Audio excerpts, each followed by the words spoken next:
Hello, Giants fans. Welcome to Giants Baseball 101. I'm Gabe Vaughn, your host. We are now in January of 2024. And while we should be looking back on a playoff appearance of some sort in last year's postseason, we should have some measure of success to talk about.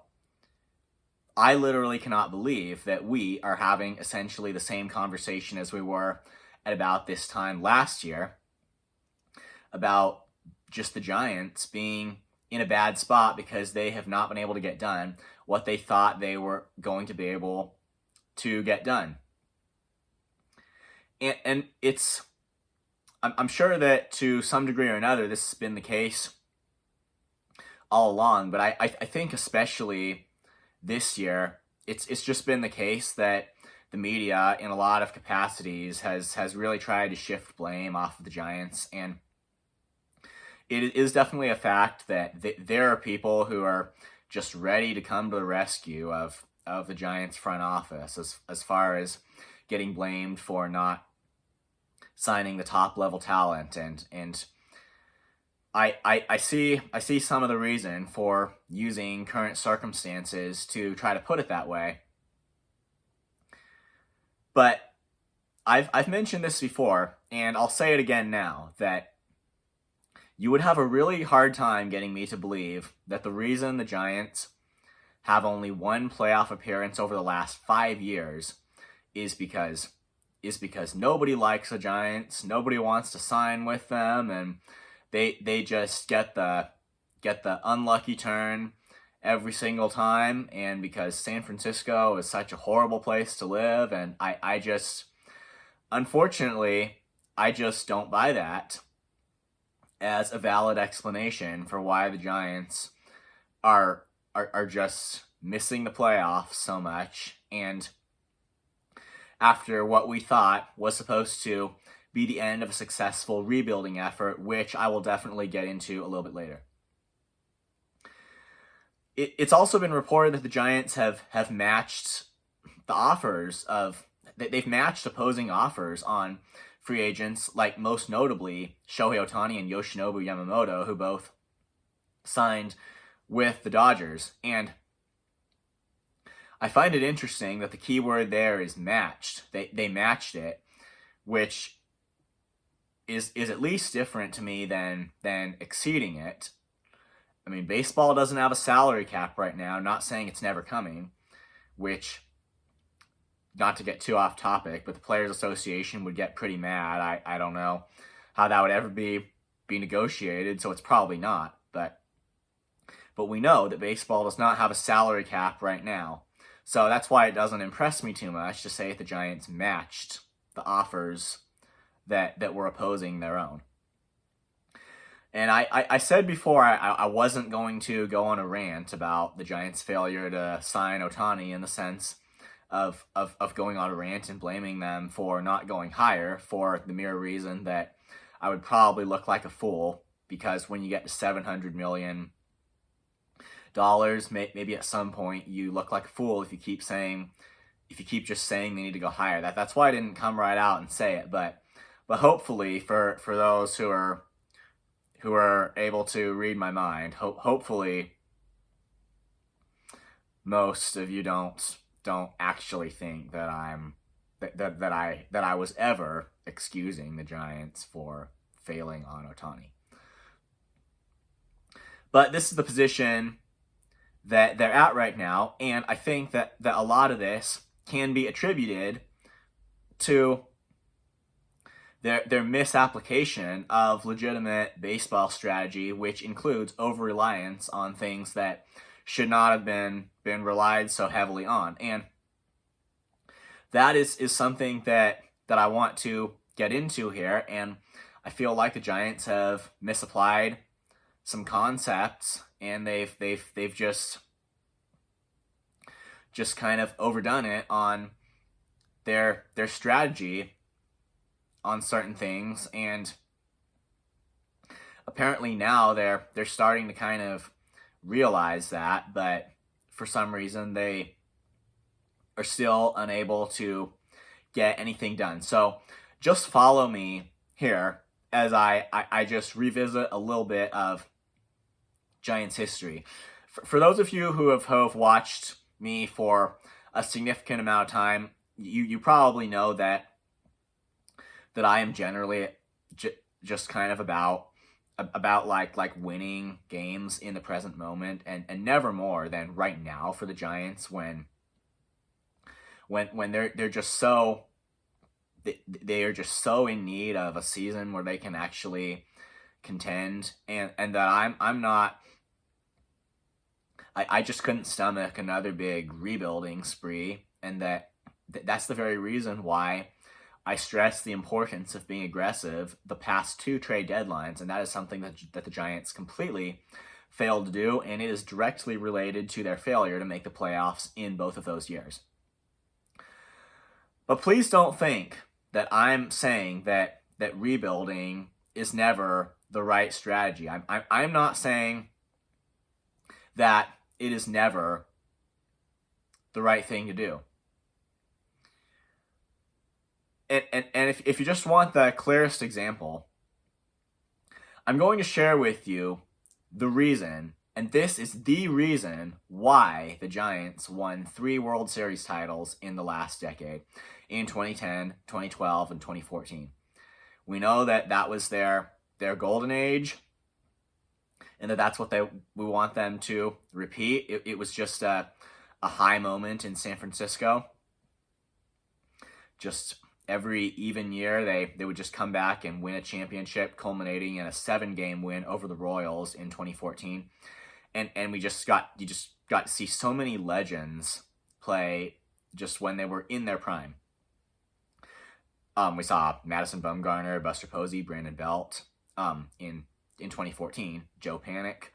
I could go on with some other names as well, but it was just these classic Giants when they were in their prime that they played. But I'm going to tell you the reason why they won in 2010, 2012, and 2014. Why they were able to bring themselves to such a great level of success.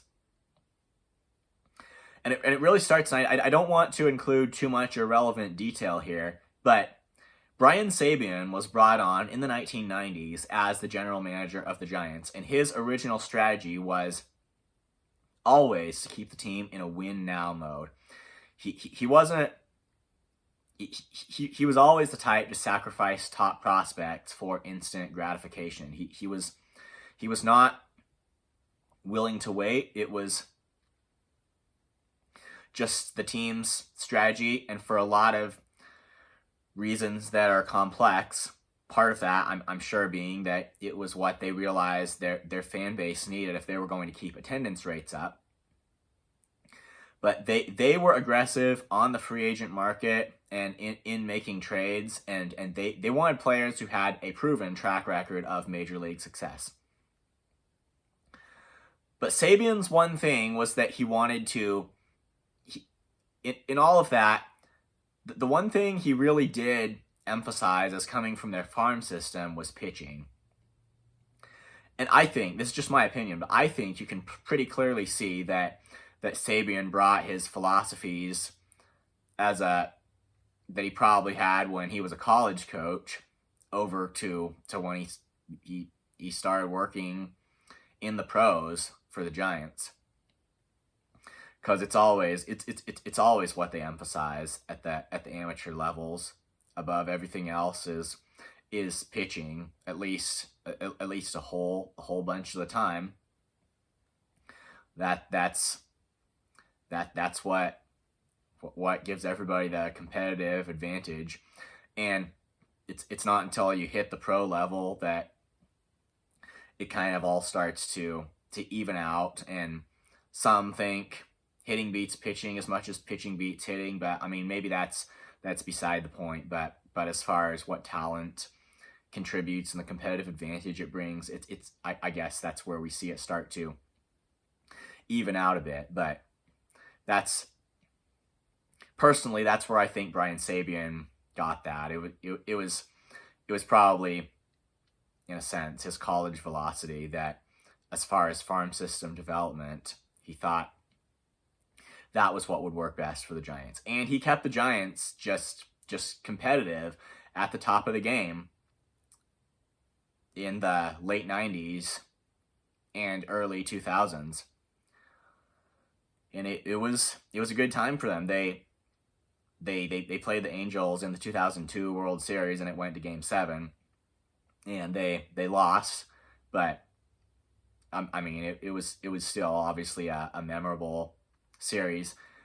But then once he got to like the middle of the first decade of the 21st century, things started to change a little bit, and the veteran players that the Giants were relying on just weren't providing the same kind of security that they had before.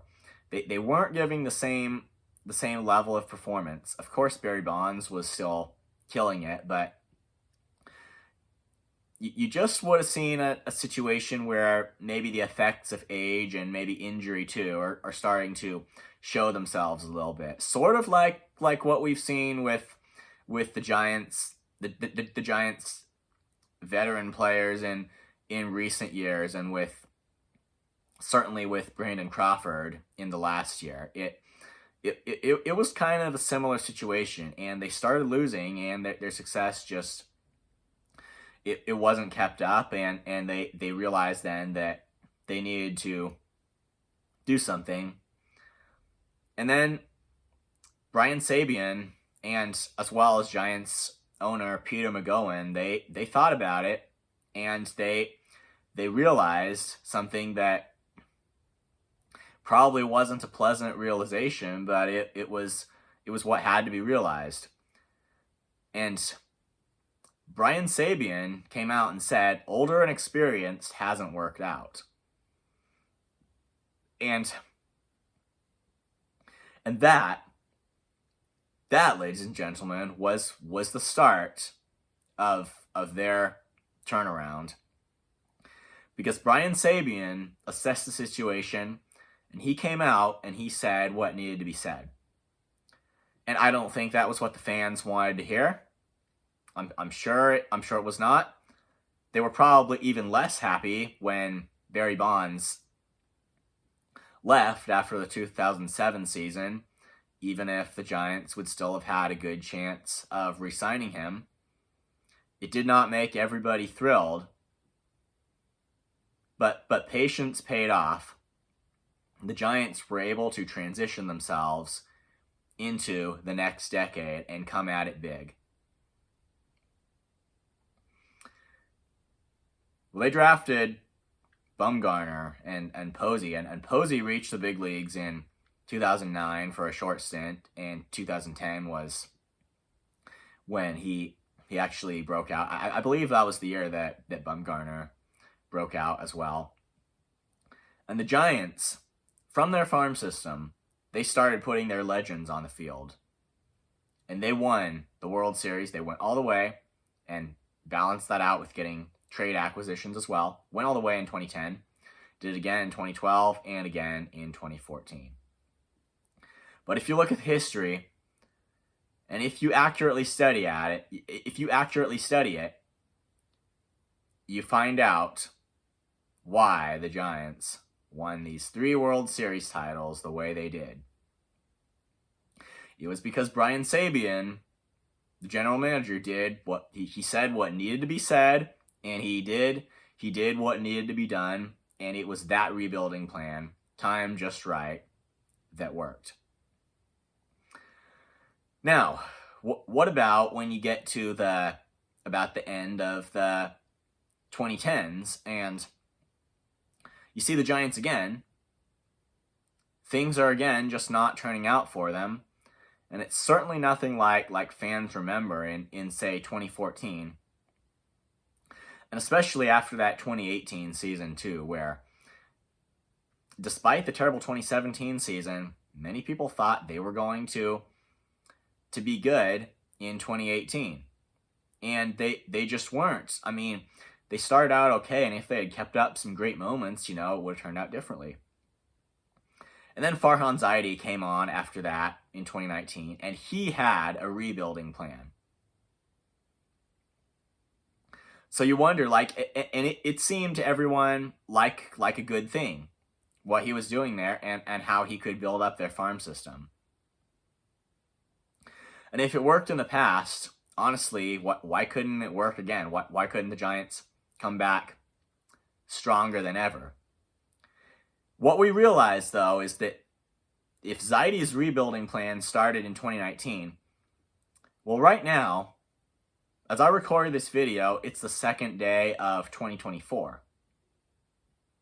And we're far removed from that. And the Giants are still, they're still not promising contenders. So that needed to work out by now. And it just didn't.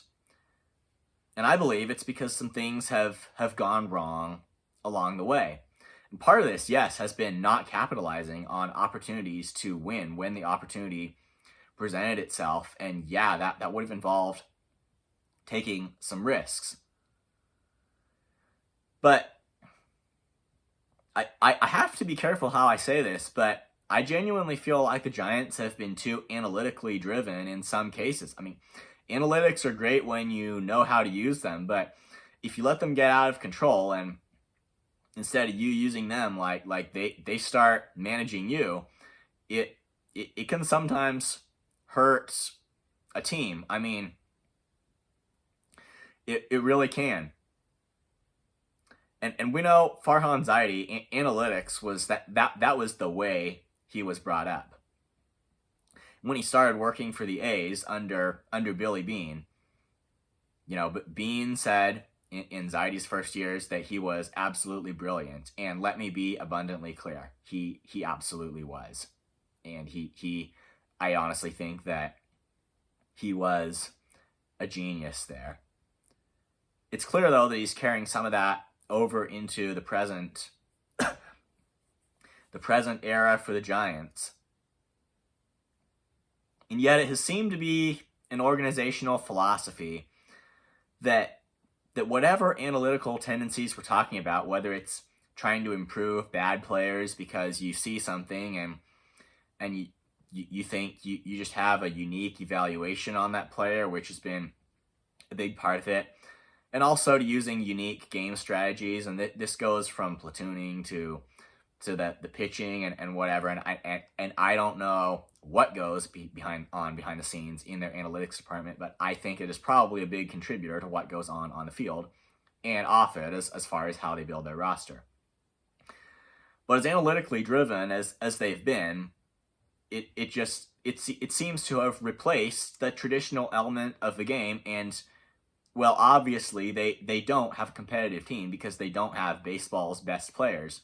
They don't have the guys that everybody knows are baseball's best players, and that is contributing to their failure. And I believe that since this particular component of the game wasn't handled correctly at first, that is why Zaidi's initial rebuilding plan has appeared to not work out. And that in turn is a significant factor in why right now the Giants find themselves in such an awkward spot where they do not know whether to push for it or to rebuild, as some are starting to think it would be such an awkward spot to start over a new rebuilding thing when we're kind of at the point where they have to get to the playoffs, and yet they still can't sign free agents, and it's such an awkward spot now. But how did they get here? It just wasn't good the way they got here, and it's beyond the scope of this video to discuss everything. But I think one thing I have to specifically touch on is their way of going after mediocre players and trying to fix them.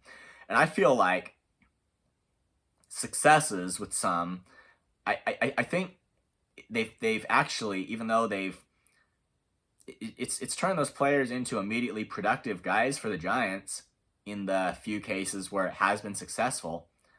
But it's done harm in building a mindset for the Giants that's what they can rely on. You take Kevin Gausman, for example. He wasn't exactly projected to be a great pitcher at the time the Giants signed him ahead of the 2020 season. In his first few starts of 2020, he was not good. But, I mean, whether mechanics or approach or whatever, the Giants coaching staff, they worked on it with him. They really improved him. He was an all-star in 2021 and a huge part of their just masterpiece of a rotation in 2021. And I will say, I think there's just a lot of explaining to do on why they weren't able to re-sign Gausman after he departed in free agency following the 2021 season. I think there's a lot of explaining to do there. However, that's not quite the point. They were successful in turning Gausman around, and that was a big hit for them in their really good season of 2021. However, I feel like that's created a kind of false mentality for the Giants in that they think that they are able to consistently rely on turning bad pitchers good. And now we've seen things like Ross Stripling and Sean Manaea, and that hasn't worked out. And Anthony DeSclafani is, even though he was good in 2021, he has really ceased to work out for the Giants. And it's just, and now Alex Cobb is injured, and who knows what they're thinking about. Is Cobb going to be good when he comes back? But they shouldn't be relying on being able to fix him, whatever effect this injury is going to have. But I feel like the thing with Gausman is, as immediately productive as it was, it's created a false mentality that the Giants can rely on fixing bad pitchers, and that is just not the case. So one playoff appearance in the last 5 years, that was kind of the result of this rebuild thing. And yes, it was a very good season in 2021. However, in 2022, and it was not a good offseason for the Giants there, the 2021-22 offseason. They hardly did anything, and certainly not enough to compensate for the major departures that they had. And they should have had no expectation that 2022 would be anything at all like 2021 if other stuff wasn't done, and yet not enough stuff was done. They should have had no expectation, for one thing, that say that Crawford would be as good for them in 2022, or that even if Buster Posey, say he hadn't retired, they should have had no expectation that Posey would have been as good, although he might have been. You never know. It's just what happened is what they should have expected to happen, and yet nothing was done to prepare for it. So I'm afraid to say that right now, that this whole analytical approach, they would be far better suited to go back to having a traditional one like Brian Sabian's.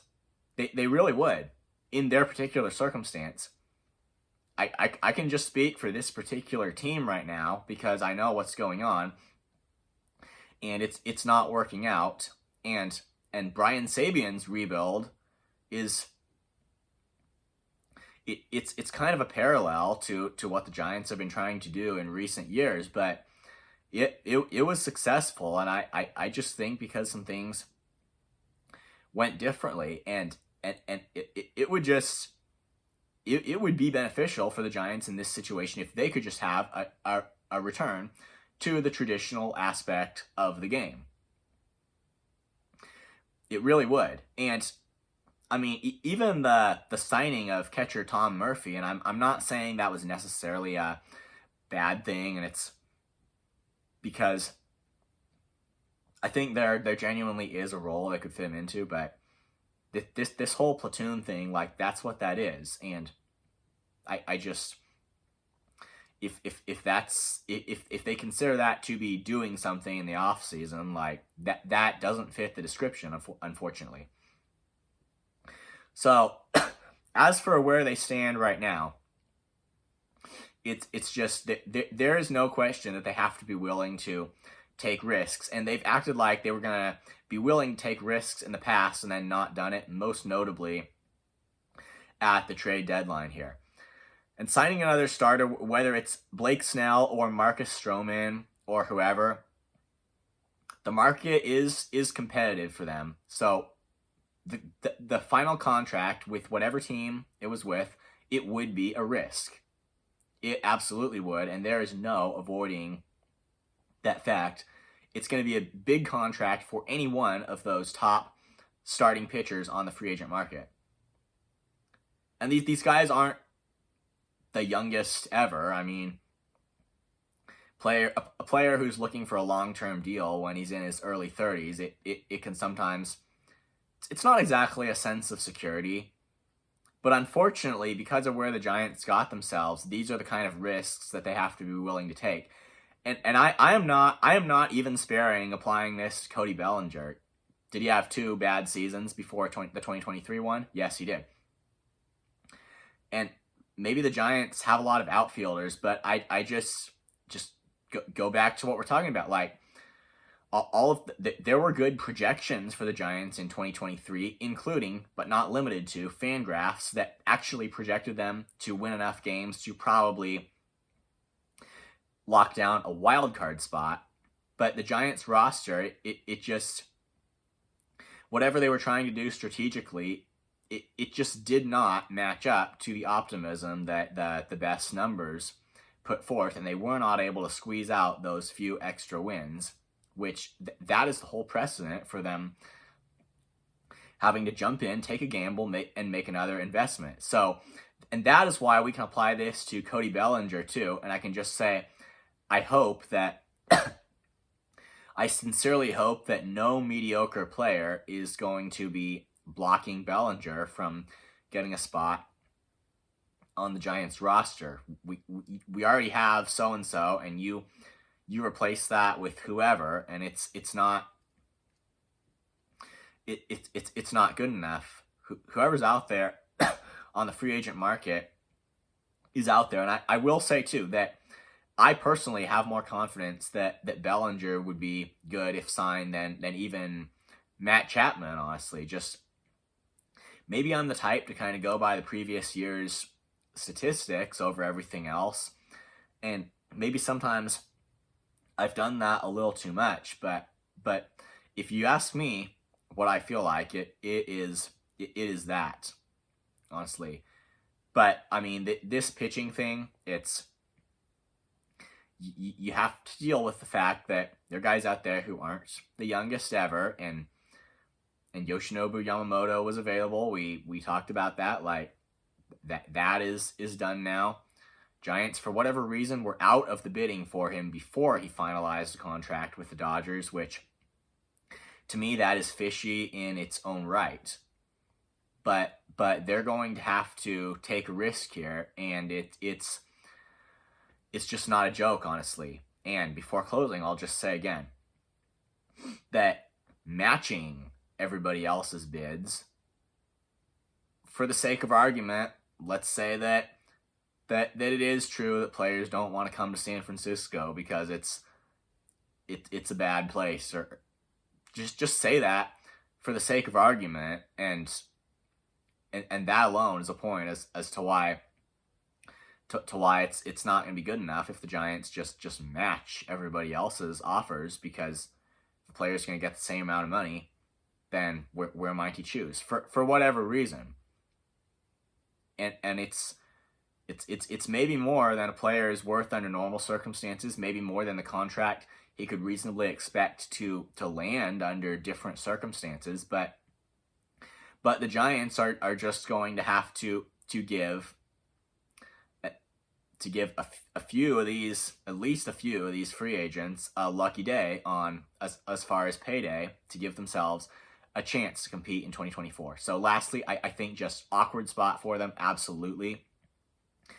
It's just it's not a situation where they can say that they're rebuilding. They have to make the playoffs at some point, and somehow, honestly, and there's a chance they're taking on future years. Like, in the future, they will end up stuck with a bunch of contracts, heavy contracts for old players who are not performing. But because they're in this situation now, I don't really see too many significant alternatives. Thank you for watching. This has been Giants Baseball 101. Please subscribe if you haven't. Also, please leave your questions and comments. You know where to do it. I'll see you next time on Giants Baseball 101.